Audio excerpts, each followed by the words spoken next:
Hey everybody, welcome to Revive Mississippi. We're about to go live on 90.1 FM. Sit back, relax. All our first-time viewers, go ahead and hit the like button. All returning viewers, hit the heart button. We got a jam-packed show for you today, so sit back and share the videos. We're about to take off in just a second.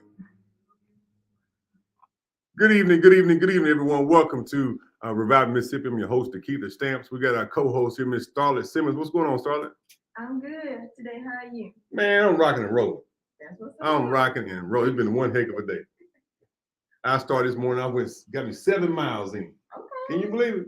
That's up from what this weekend. Yeah, I got up this morning about 5:30. Got out there. Oh, Jason Clark and Brock was out there. We rocking and rolling. So I appreciate those brothers for holding me accountable. Nice. It was drizzling. We still got it with that. Motivation. That's right. Ladies and gentlemen, we're going to start our show off just first off, remembering those folks who are going through bereavement. Make sure you spend some time to take care of folks. Spend some time letting folks know you care about them, because you're going to need a friend one day, because one day it's going to be your time where you need somebody to sit back and let you know it's going to be okay. So you got to be a friend so you can have a friend when your time comes. Our sponsor for today's show are Michael Jordan Transportation Service. You can go to www.mjstransportation1.com for your transportation needs. He services all folks all over Mississippi. Good brother. So go on over to www.mjstransportation1.com for your transportation needs. We got a new sponsor too, Baobab Barista. Tell them about it. Man, this juice right here is made by a good friend, Jason Clark. He just launching his business. He's gonna have him on the show next week to talk about all of that in this juice. He got good juice over there. He's making it. He got a whole operation set up, and I can't wait to have a whole show dedicated to what he's doing over there, because it's healthy. Makes me feel better. I slimmed down just a little bit myself. Lost a few pounds so far. Okay. I'm on the Baobab Cleanse. There's a juice regimen that he got going on. So y'all know I always try good stuff that makes you healthy.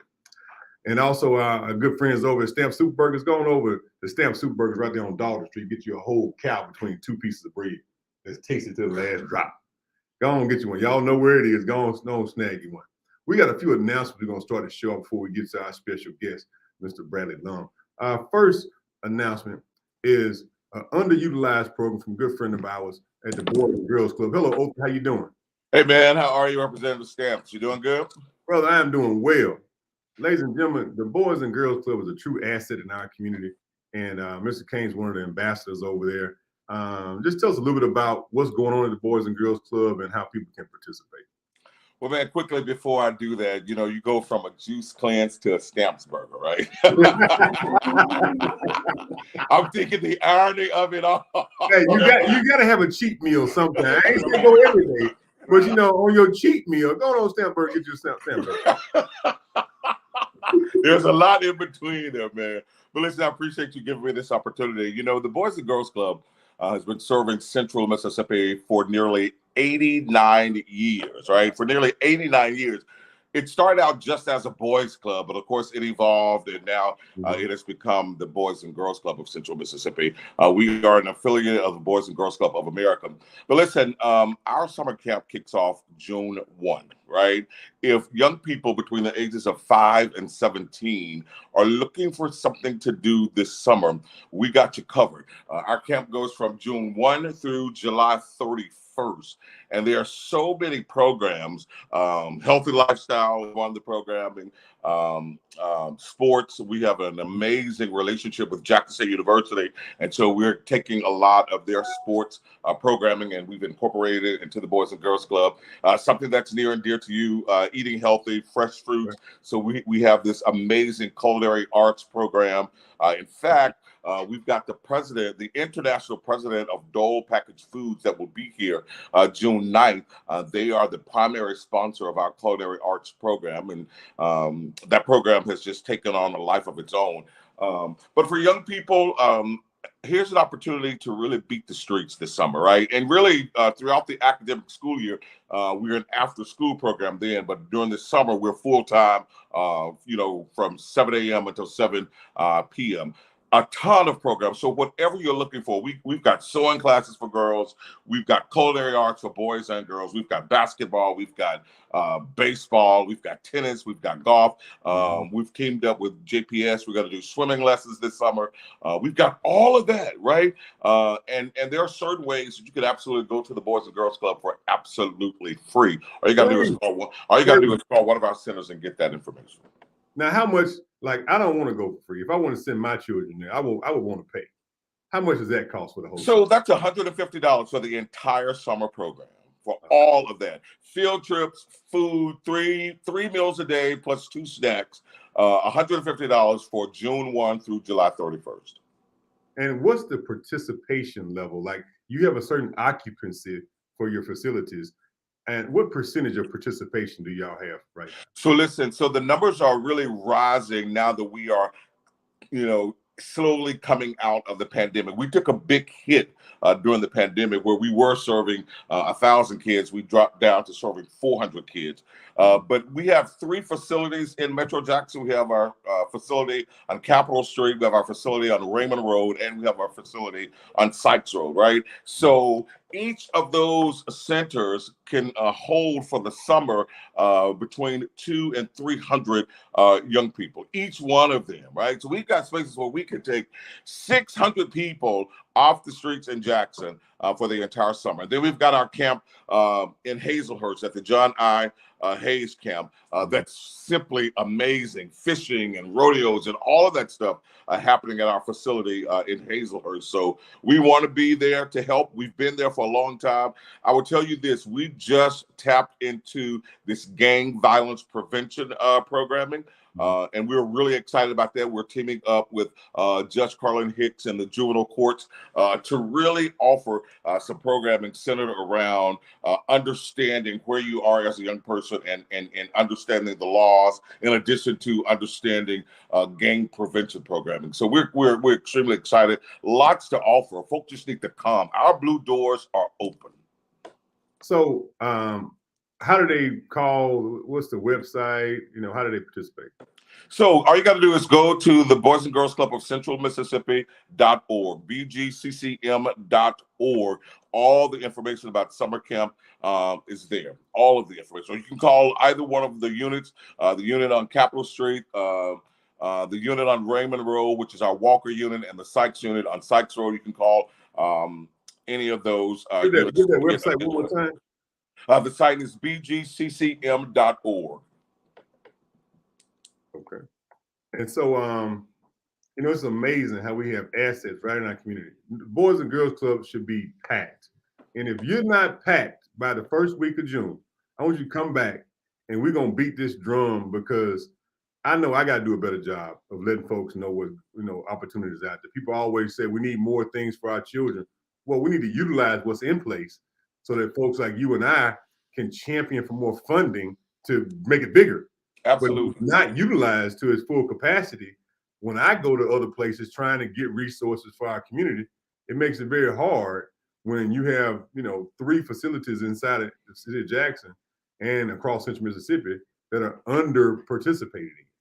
Absolutely. There's a saying, they say some things, or they classify certain things as the best kept secret, right? So this may be the best kept secret. Well, we don't want to be the best kept secret. We want people to take advantage of these resources. I see Bradley there, who's doing amazing work in the city as well. So there are a ton, and not just the Boys and Girls Club. I would be remiss if I didn't say that there are other summer programs out there as well, and people are doing amazing work, but none of us are an island unto ourselves. So collectively, we can beat what's happening in Jackson. Well, I pledge this. I'm going to pledge to beat the drum as loud as possible, to do what I can do, because 2 of your facilities are in my district. Absolutely. And so we're going to beat the drum even harder than I have in the past to get our young people there. And then secondly, we're going to try to partner to get you some more fundraising dollars. We appreciate that, man. Listen, I quickly mentioned earlier about an opportunity to go for free. Depending on the school that the young person is in, they can go for free because of, these 21st Century grants. Depending on the school that the young person is in, they can absolutely come to our clubs for free. You know, there are a lot of businesses that shut down during the pandemic, but our doors stayed open. We were not fortunate enough to close our doors. And I say that only to say this: had we closed our doors, we would lose lives, right? Some people just lost money when they closed or went out of business because of COVID. Had we shut our doors, we stood an opportunity to lose lives, and we could not afford to do that. So we remained open and worked through the pandemic because we recognize a need. And so I'd say, as they say in the Baptist church, whosoever will, let them come. Well, we appreciate you, man. You take care now. All right, brother. Thank you. Brother, good to see you. Take care. All right. You know, ladies and gentlemen, there's another underutilized asset that we have in Jackson, and it's called the Association of South Jackson Neighborhoods. They have, we have a wonderful opportunity this weekend for a community event. And we have the Vice President, Mr. Johnny Bird, on the show. Mr. Johnny Bird, how you doing?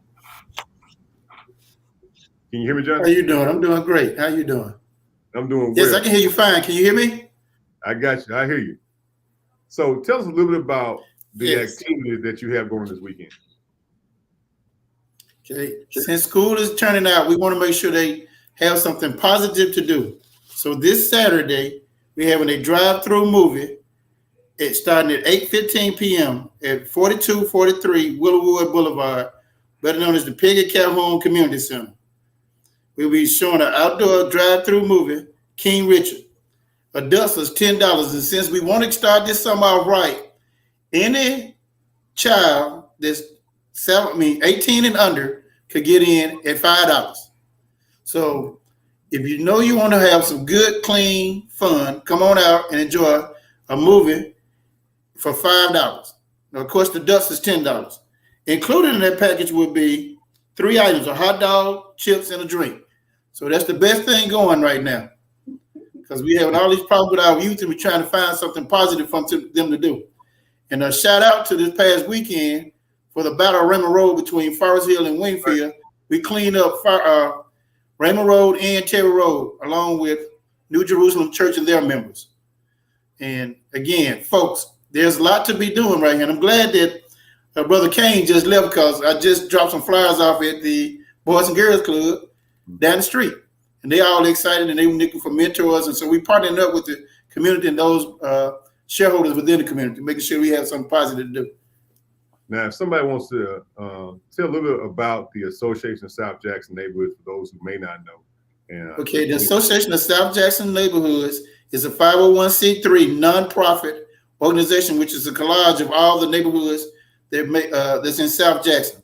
It was founded in 1979, and since then, we've grown and tried to do things that the community government won't do, or fill in the gaps where there are services.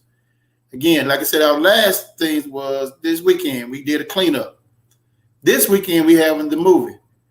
Next month, we're also going to have a cleanup. We're trying to make it bigger and better. Next month, we're going to have another drive-in movie. We're going to make it bigger and better.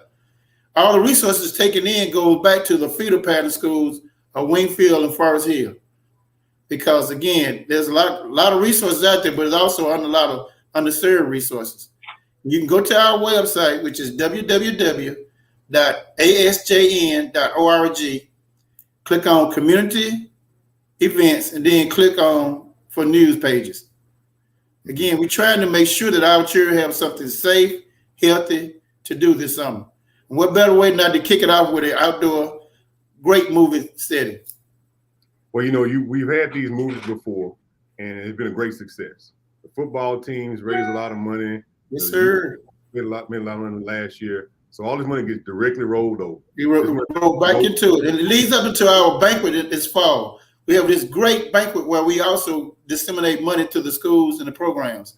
So again, for all the parents out there listening in Wingfield and Forest Hill, this is a great fundraising mechanism for your children. There's also a great opportunity for you to blend and be part of the solution, not the problems within the communities. And you know, I always use the term collective collaboration. We're trying to get them off the streets and into some viable, positive things to do. So bring your lawn chairs. I sit in the back. Bring your lawn chairs. That's another thing. Step in the back of the truck and sit there and yes, have sir. Hey, you know. So he's telling the truth. I'm glad you said that. Please bring your lawn chairs. Again, it's affordable.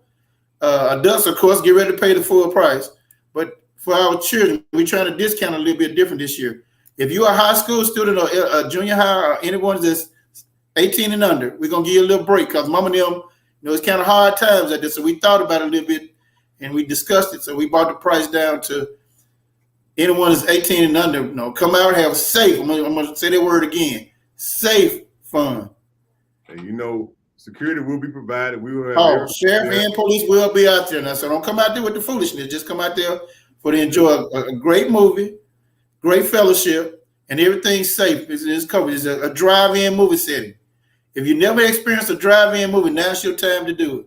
So mom and them, you can grandmama in the back seat and come on in. You got to worry about getting out, and everybody can enjoy a meal and a movie. Can't beat that on a Saturday night. Well, we appreciate you, Brother Johnny. Thanks for all you do in the association and all the hard work over the years. Oh, no, I'm trying to fill in your shoes. I told you it's size 19D. I'm trying to. I got socks on. I got a couple of pairs of socks on trying to make sure I fit. We're going to work it out. We're going to get there, though. Hey, you take care, man. Okay. It's always good to have community organizations. It's important. It's critical. If we don't have community organizations, this whole thing doesn't work. None of it. And Ashton has been doing fantastic work for a long period of time. So you got Boys and Girls Club, and you got Association South Jackson Neighborhood. Ladies and gentlemen, make sure you participate in those activities because they definitely are needed. I mean, just the other day, yesterday, we had 30 cars broken in our neighborhood. Just yesterday, the day before. So make sure we do. What was the hand? We got a caller. Hey, caller, how you doing? How you doing, man? I just called in. I just heard somebody say they trying to have a fundraiser with a drive-in movie. Last drive-in movie I seen was I want to say Star Wars. I hate that damn drive-in left. We've had several of them last year at the community center right there in Willowood. I think we had I can't remember how many we had. We had several of them last year, but come on out Saturday night, 8:15. Right what you showing on Saturday? King Richard.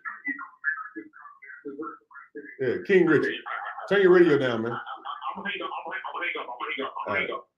Again, come on out Saturday night, 8:15, and see King Richard right at the Willowood Community Center. Now it's been renamed to the Peggy Calhoun Community Center. Right there on the Willowood Boulevard. You can't miss it. You're going to have a good old time. But ladies and gentlemen, we got a good show today. I got a young man who's been working hard over the years. Young, I appreciate that. Yeah, you're younger than me. Young, I don't feel young. Maybe. It is. Mr. Bradley Lum, he's the CEO of Msgcor. Welcome to the show. You've been here before. Absolutely. Thank you for the invitation. For those who don't know, tell us a little bit about Msgcor, and then we'll get into some of the programs that are going on. Sure, certainly. Well, again, I appreciate the opportunity to be on today and to be a part of all that Representative Stamps, former City Councilman Stamps, is doing to revive Mississippi and to be a light in Jackson. And I think your track record speaks for that. And I'm excited to be able to be on here and talk about Msgcor and everything else. So Msgcor was formerly known as Mississippi Prison Industries. When I took over a couple of years ago, we one of the first things that I said was, look, we got to change the name and the perception of what the organization is and does, because ultimately we can be the vehicle and catalyst for change when it comes to how we go about rehabilitating our inmate population to ensure that as they're becoming returning citizens, that they're ready to get jobs that they can build careers out of, and they're ready to start becoming, what we call sustainable members of our community. And, when we look at that historically, and I don't want to dive too far off into that, but one of the reasons I got into this from the beginning was I'm an attorney by trade and I was in private business, but I saw this as an opportunity because, when we look at historical issues of our state, right, and how we got to where we are, and even getting into the 70s and 80s and 90s and mass incarceration and inequitable sentencing laws, and what led to moving a lot of our poor and frankly African-American population into the prison system. I saw it as, man, what an opportunity to go into this and to figure out how to create pathways of hope and of light that can lead to reunification of families and dads coming back in and being dads again to their sons and daughters. And so that is at the forefront of what we do every day. We are in the business of ensuring that we have an industry, a job opportunity inside our prison system where they get paid well, and they get savings accounts, and they get support systems, and then they get connected with a job opportunity and put on a path to a job. And so we see it as a mechanism that leads to ultimately, hopefully, a reduction in our prison population, but a safe and effective way that ensures that we're not seeing our recidivism rates climb and that we're getting people out and keeping them out. So, ladies and gentlemen, we have the CEO of Msgcor here. This is the head man himself. Head man. Telling you that he wants to create a system where people leave the prison system and don't come back. That's right. Ever. That's a goal. Ever. Period. He said it himself. Period. That's the goal. That's right. For you to leave the prison system and don't come back. Now we're going to dive in just for a second, talk about what it was. Then we're going to talk about the changes that are being made and what we want it to be. Sure. So talk a little bit about what was the previous system, and then what was that, and then talk about what you got going on now. Well, you're going to get me on soapbox because I'm passionate about this, and I'm passionate about it for this reason. I'm a student of history. I taught Mississippi Studies, was my first job teaching at Brandon High School. Being a political science major and a lawyer and a history guy, the realities of our state, the realities of Southern states is that there's a lineage that leads all the way back through the Reconstruction period, the Redemption period, and social and black codes, and all of the thing, and the rise of the KKK, and all of these issues that ultimately led to big prison farms like Parchment and Angola and other places that were forced labor as a product of the state because of the emancipation of our slaves of slavery and the end of slavery. And so there was a continuation of that, right? And so there's no document that says this, but theoretically, prison industries were a creation of legalizing that in a way where they were paying our inmate population, but they were still working, right? And so what I inherited, and what has been the common theme of prison industry in the past, has been that it's a work opportunity in our prison system.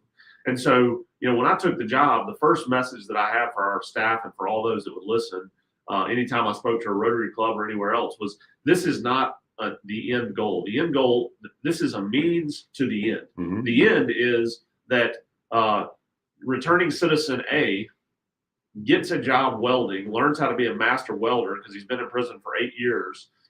And then we take that skill and we connect it to Ingalls Shipyard, and we immediately put him in a job where he's making $80,000 a year, and we provide all the support systems around him to ensure that he's ready and able and to go out and to never come back to the prison system. And so what it was an end, and a lot of lifers and long-term inmates were in that system working. And what it's becoming is certainly a place for lifers and long-term inmates to be trainers and to be teachers to other inmates, but really to see that as a pipeline where if you come into the system and you have a 3-year drug charge and you sat on a couch somewhere without a skill, without a job, without a degree before you came, this is our opportunity. It's like the military almost, right? The military, it's like your baseball coach, your basketball coach training you, or your teacher that trains you or helped you, or your dad or mom that trains you or helped you. We're probably, a lot of times filling in that gap, right? Where we're coming in and saying, okay, this is your opportunity to change course, to give you the skills you need, to give you the support system you need to put you in the job, but not just to put you in the job, to ensure that we have a system in place that has a savings account. So the day you walk out, you get a check that ensures that you have money available to cover some of the costs to kind of get on your feet, to place you in the right housing, to help with family reunification, to work on the car situation, to work on any other need, obviously driver's license and social security card, and or do you qualify for Medicaid, and all those things that are also, secondary to the overall support ecosystem, but to put on a path and then to have people around you so that if you lose the job, we can help you get the next job. Because so many times what we find is people get out and, the mom of the kid that you hadn't had a relationship with in 5 years decides that they don't want to be around you anymore 6 months after you've been released from incarceration. And now you have a life event that causes you to not show up to work. And so then you lose the job. And so somebody's got to be there to help in that process. And so our goal is to really be kind of almost a 3 to 5 year support system once they're out as well. So we really want to be about the skill, the hard skill and the soft skill in, and then the support system all the way out, all the way through. So changing an ingrained system, changing from a slavery system to a state-sponsored slavery system to a system that pushes people back into society with skill sets and opportunities. And that's a hard task. Yeah. A hard task. Yeah. To change, your task now is to change money, change resources, Yeah. change philosophy, Yeah. change policy, Yeah. because many of the policies were put in place to keep the wheel spinning. No doubt. All right. No So doubt. that's the a lot of folks can just talk about a lot of things. Yeah. But when you actually get into the doing, Yeah. like, okay, Yeah. let's make a list of the policies that need to change. Yeah. Let's make a list of what policies need to be enacted. Yeah. Let's get the support for these things. So that's where we are now. You've been in this role for how long? 2+ years. Yeah, about 2.5 Yeah. years. 2.5 Yeah. years. So I know a lot of folks talk about the prison industrial complex Right, sure. and that whole machine, but it's good to at least hear that the leader of Mississippi's machine is trying to turn the ship around. No doubt. So we're here almost 100, hundreds of years. Yeah. On a pathway, and so now you're in front of a moving freight train. Yeah. So talk about some of the things that our listeners need to be telling their friends and families who are in jail. Yeah. Because some of your participation levels in some of these new programs is not where it should be. Yeah. So talk about some of the things they should be encouraging their people who are in prison to participate in. Well, and let me say this to your point. I think one of the reasons that we have found commonalities in a lot of areas is because there are some people in our world that philosophize about a lot of things that really don't ever get to a result. And then there are those of us who are very pragmatic about this is the problem and this is the solution. And really all that matters is how do we get to the solution that makes best sense for society. That's And right. so I think that's something that we talk about a lot. And so for me, when I looked at it, it was like, okay, well, I can talk about issues of our state, or I can say, okay, I'm going to just roll my hands up and jump We'll do in it. and go fix it. Right. Like, what does it take to do that? And I think, certainly for us and as a state, one of the things that it's taken is the fact that there is a movement right now towards not lock them up and throw away the key, but it's good policy, whether you're on the far left or the far right. It's good policy. You can find a reason for it to be good policy to ensure that people get out and stay out. So even if you don't care about the person, you care about the tax dollars that are being spent to house that person and to keep that person in the house. Then the tax dollars that are spent once they get out and don't have a job and they come back to prison. So that has helped in the process of being able to paint a picture for our state level leaders to say, look, this is good policy. This is good opportunity for us. This is an opportunity for us to reunify families. This is an opportunity for us to Since we say we're pro-family. That's right. Since we're supposed to be pro-family. That's right. So let's not just talk about pro-family in one sense of the word. Let's talk about pro-family all the way. I've given it a name, Bradley. I call it pro-whole life. Yeah, whole life, man. Pro-whole life. Don't just be pro-life. Be pro-whole life. Well, and look, and It's more than just, getting pregnant and not getting pregnant and having a baby and all that. That mother who gets pregnant needs to have resources. That child, when it's born, needs healthcare and education and all these things. And it's holistic solutions, right? Right. You look at it, you go, okay, well, I don't want to. So some people across the political, the paradigm would say, well, it should be the personal responsibility to do such and such and such. But the reality is, this is where we are. So you make policy decisions based on the reality of where you are right now. I was in a meeting at the Capitol this year, and they started talking about personal responsibility, and I agree with personal responsibility. Sure, certainly. But I said, well, first off, in order to hold somebody responsible, this person has to have the ability to respond. That's right. No doubt. You can't be responsible for No something doubt. if you don't have the ability. No doubt. If you haven't seen a functional family in 4 generations. That's right. And I'm gonna tell you, hey, go be a father. Your father had never seen a father. That's right. That's right. So And it's not much different for my group. Right. These are folks that have seen generations of incarceration. That's right. That's all they know. Yeah. And so you got to change the path, change the trajectory. You know, I Put was them on in a one path. case where you had 3 generations in the prison together. Yeah. The grandfather, the father, and the grandson in jail together. That's how deep the problem is. And so I pledged my life in the role I'm in to try to turn this ship. And you have as well in the role you're in. Yeah. So talk about some of the specific policy and programs you put in place as you've been. Well, and I think, before I didn't fully answer the question, you said, kind of what would you say to folks about some of the things that you do? Yeah. And I would say this, because obviously if you don't have anybody, so you people are in two different groups that would be a part of our ecosystem. They would, one would be they have a loved one that is currently incarcerated.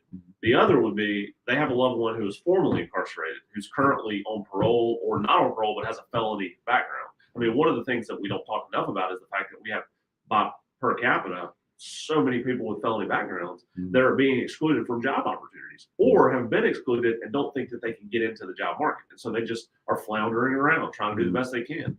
So the first group of those who have family members that are currently incarcerated, I'm telling you this, if you're hearing me or if you hear me later on and you watch this Facebook Live, there are opportunities for you. There are opportunities for your loved one to get into jobs, into vocational training and education. Before the current commissioner and myself came on board a couple of years ago, that infrastructure did not truly exist. It now exists. Every person that is in our Department of Corrections has the ability, if they want to take it, to get into something that betters their life. So if you have a loved one that is currently incarcerated, please ask your case manager, the case manager of that loved one, to get in touch with us, to get in touch with me directly, because I'll be happy to, I'm not afraid to roll my sleeves up and get dirty. So we want to help them. We want to put them in a position where they can have the skills they need to get out and to be successful. But even further, if you have a family member that's either currently on parole or probation or is no longer on parole or probation but has a felony background, get in touch with our office. And you can go to our website, www.msgcor.org, magcor.org, and get in touch with our office. And you can also go to a secondary website that we have, www.hopealliancems.com. hopealliancems.com. Let me tell you a little bit about that to try to explain it and put it all together. Hope Alliance. hopealliancems.com. Okay. ms.com. So when we did the rebranding for Msgcor, we saw it as this is a work opportunity inside our prison system, but the system itself needs much more than that. So we created, back of the napkin, came up with this and moved it forward, the Hope Alliance. And that is an alliance of nonprofits, state agencies, churches, and anybody else that wants to participate in helping folks either as they're getting out or once they're out. And so on that website, it kind of tells you this is the pathway for opportunity for our inmate population and for those who have felony backgrounds and are looking for work. And so we have tons of resources. We can connect you. We can act as your employment agent to ensure that we can connect you with the job opportunity. So I say all that to say, if you hear nothing else, know that there are people that want to help our returning citizens and our felon population get on their feet and get a job and to stand in the gap for those folks to make sure they get the job that they're looking for. Okay. Starlette, do you have a question? No, I'm just gonna say this show today has been very informational. I guess sometimes my generation social media might think that it's every man for himself at this point.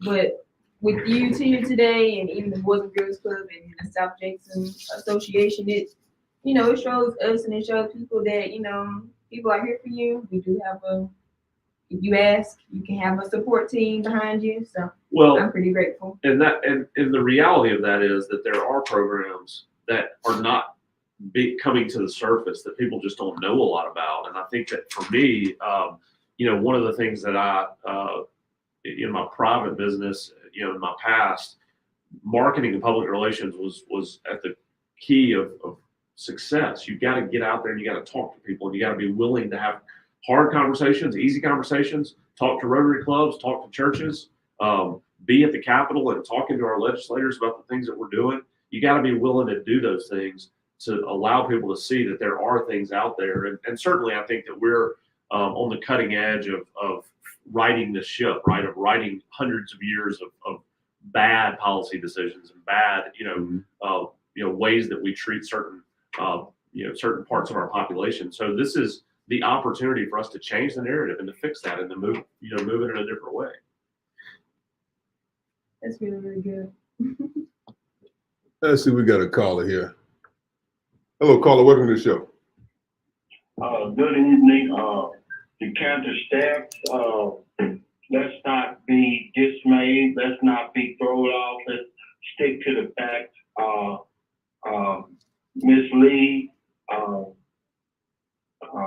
Representative Ms. Lee, the momentum for reparation is gaining tremendous traction.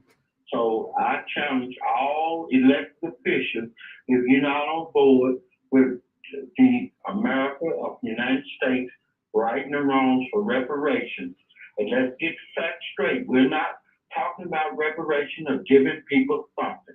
But right now we have legislation on the floor that's put all the differences aside, the shootings, the war in Ukraine. Let's deal with the people who's been affected most in America. I'm not trying to play no games with y'all, DeKeither staff. Where's the Black Caucus on this? Where's our congressman? We need you to fly from Washington, D.C., Mr. CIA, Billy Thompson man, and come down here and support this House bill that's going to allow the open floor for reparation. Time out for the foolishness. But we can send Ukraine hundreds and billions of dollars, and you trying to figure out what's going on with Black people. They've been greatly affected by slavery. They have a post-traumatic slave syndrome, just like soldiers have PTSD. We have, just for example, we have a hey, let me hang on and answer your question. All right, brother? Just listen to me. So for the record, I support reparations. If you break something, you should fix it. And I appreciate you for calling. I wish everybody would jump on board with the fixing this piece of the reparation, because part of slavery was when they went one way with they took slavery and turned it into the prison system. And so that's what we're talking about. And this is part of that reparation piece of repairing a system that was put in place to put people in a bad spot and keep them there. And so now we have the CEO of Msgcor talking about, well, you don't want folks to come back and don't want them to stay as long as they're in there. When they get out, won't be productive. So this is that roll your sleeves up kind of work. And I want to make sure we stay on target because we got about 10 more minutes left to go on the show.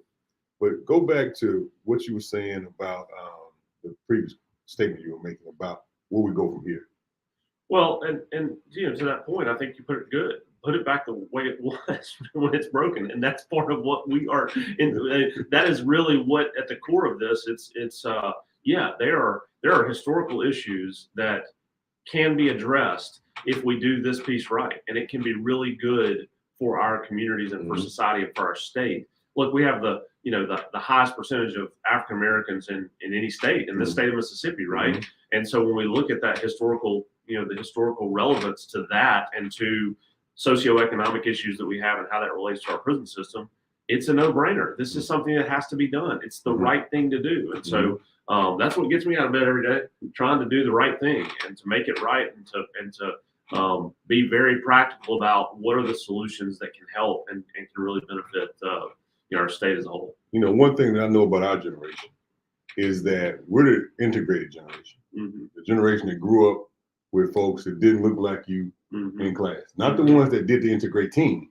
That was my parents' generation. Our generation was the ones that were in kindergarten. That's right. Playing in the sandbox together. And now we're in a position of authority in the Mississippi sandbox trying to share Legos and share toys and figure out how to make things work together. Absolutely. And this is really the hope of those people who fought for Mississippi to come together years ago. Mm-hmm. Is folks come together and say, okay, we got some Neanderthal white folks and some Neanderthal black folks that make the room noisy. Let's push that to the side. And what can we do? Absolutely. Programmatically, step by step. What policies, what procedures, what budgets need to change? What contractors that used to make money that don't need to make money anymore? Right? And then go find some other way to make money Absolutely. other than off the prison system. Absolutely. And that's a real conversation. That's a It's real a real conversation. You know, when you start telling people, hey, your business is finna go out of business because I'm finna put this policy in place. And there are people who made money for 100 years, like clockwork. And so this is the stuff that people say, you know, they don't really talk about this kind of work. No. But that's the actual what we're doing. I tell in my this staff process. every day, if we do it right, this process will put us out of a job. That's right. Put me out of a job. If I don't have a job, if there's nobody in here to rehabilitate, then we have done something right. And That's right. ultimately that's what we want to do. And that's what we have to do. So talk about now, we talked about where the system was previous to you. You've been there a little over 2 years, and talk about some of the things you instituted. Yeah. Now, paint a picture in the last 10 minutes we have on the show today. Talk about where we're going. Sure. Paint a picture of what that looks like. Yeah. So let's see. You weren't in when 585 was passed. So the last parole bill that was passed that increased the number of folks that were eligible for parole. So I'm trying to kind of tie all of these pieces together from a legislative standpoint. We've seen movements towards how do we find more equitable ways to get people out of prison. And what I have consistently said is, man, the best form of incarceration should be incentive-based release, right? If I come in on a 3-year charge, and we know that the law on nonviolent 3-year charge, nonviolent 3-year charge would be 25%, right, on a nonviolent charge like a drug charge. So the expectation is that somebody's going to serve, less than a year on a 3-year charge. But if you have the opportunity to get into school, to get into vocational training, to have take anger management or drug and alcohol or whatever the things that you need because of your particular case, that it should lead to a release based on the things that you choose to do while you're there. That is the key to getting people on the path because look, everything we do from a work standpoint, if you show up to work, the job that you do determines, if you keep the job or if you get paid or whatever. So the world that we live in is incentive based. It's all incentive based. And so it helps the process to ensure that we're putting people on a path. And so from my standpoint, and I think I think I can speak wholeheartedly for Commissioner Kane, I will say that you wouldn't get this from just, the optics of it from if you were talking to Commissioner Kane right here, but he's probably one of the most progressive leaders of a Department of Corrections in the entire country. He is 100% behind ensuring that we're getting people out of the prison system. And he is all about making sure that we have systems in place that are doing that. And frankly, the thing that he did so well in Angola before he came to Mississippi was teaching inmates to become teachers and trainers. And so everything we're doing right now is creating a robust web of inmates who may have longer sentences, but can teach other inmates and show them the path, right? And so all of what we're doing is about the practical, how do we get them out of this system to never come back? We had a 3-hour meeting today with all the different partners that are involved in this at the Department of Correction headquarters, talking about just right now with our parole dates for 30 days, 60 days, 90 days, what do we need to do to ensure from a connecting to a job, because we're kind of building the plane while we're flying it, right? I mean, we got, because Mississippi has never done this before. That's right. This is all new. Right. This is all new. And I think a lot of times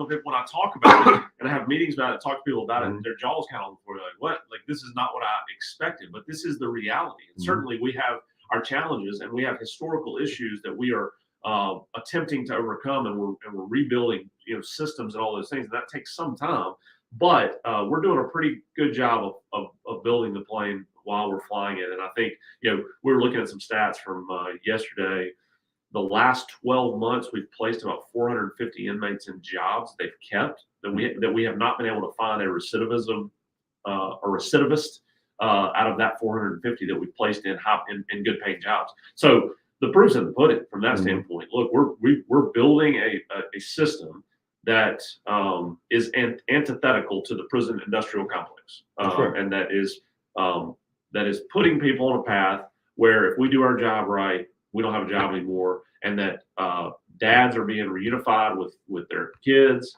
and they're becoming good tax-paying citizens, contributing to society, and getting good high-paying jobs that they can build careers out of. Yep.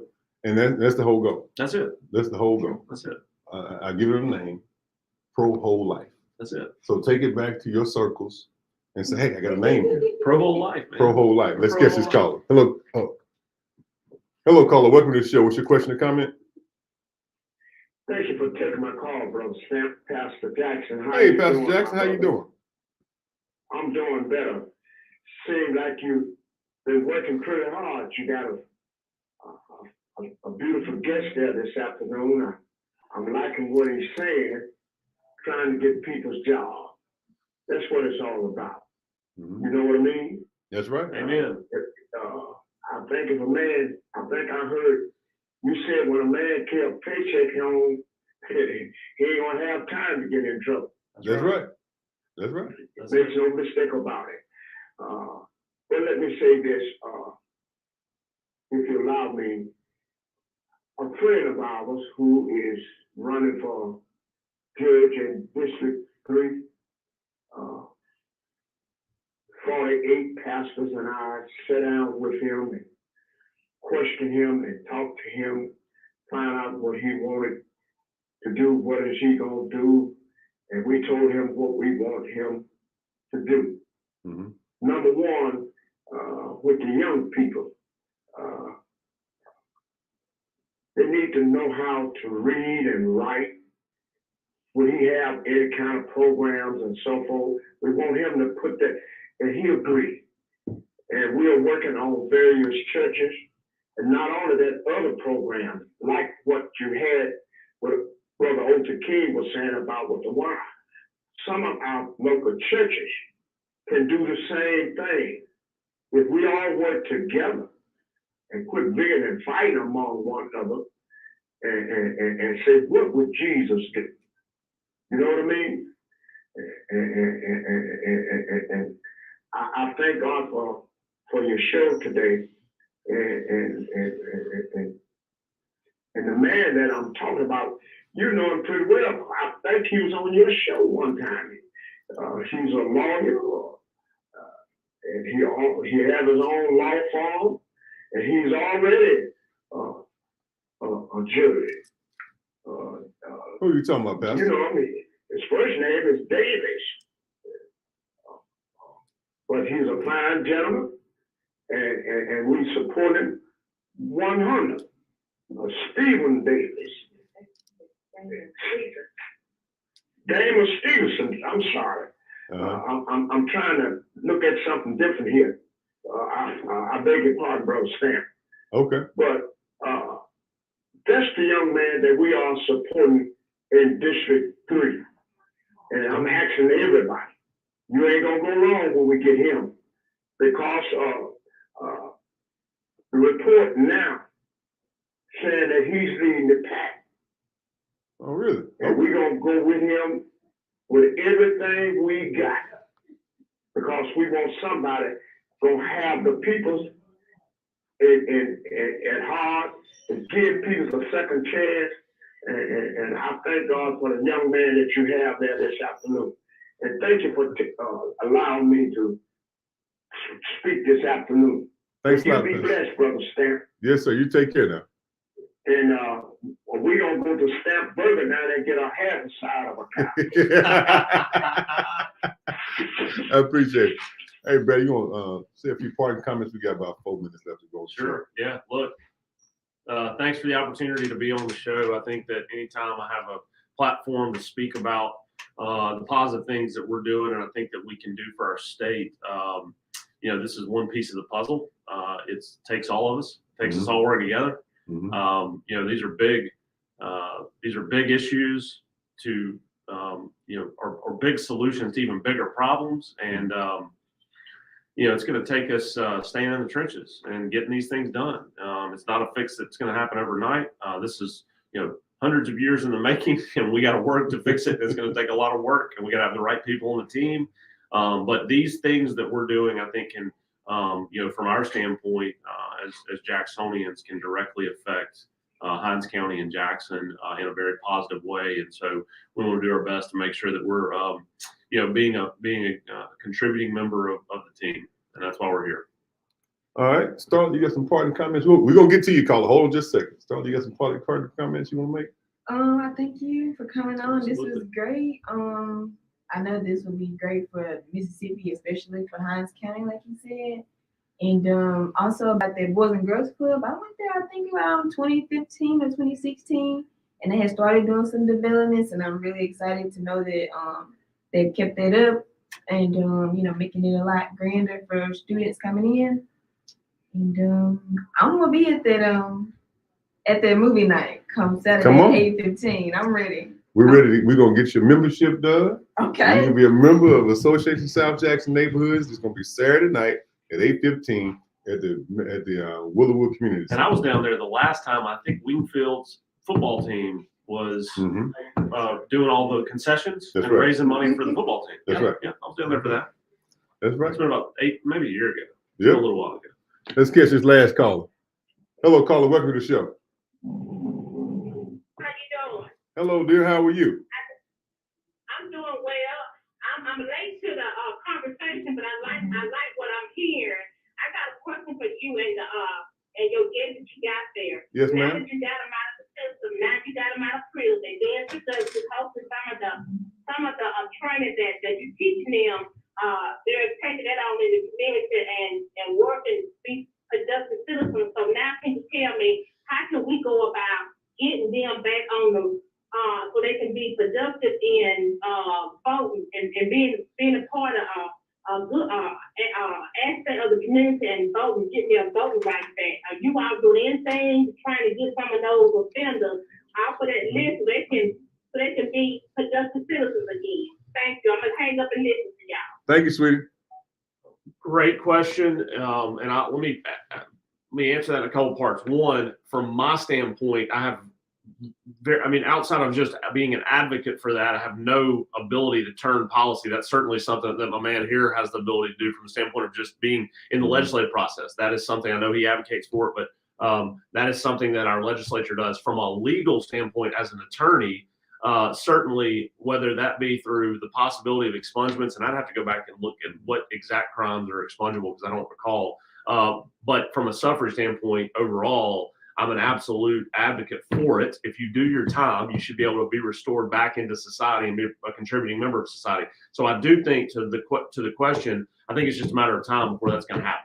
I don't think it's something that is never going to happen. I think that it came up this year, and I think it was included in a bill that ultimately got vetoed. Yeah, but we're working through it. That's right, and it's going to get worked through, and that's the legislative process. That's why you have a governor and a Supreme Court and a legislature to make these decisions, and ultimately, I do think that that's going to happen. So, great question, and I do think that that's a key part of holistic solutions to getting people back on their feet.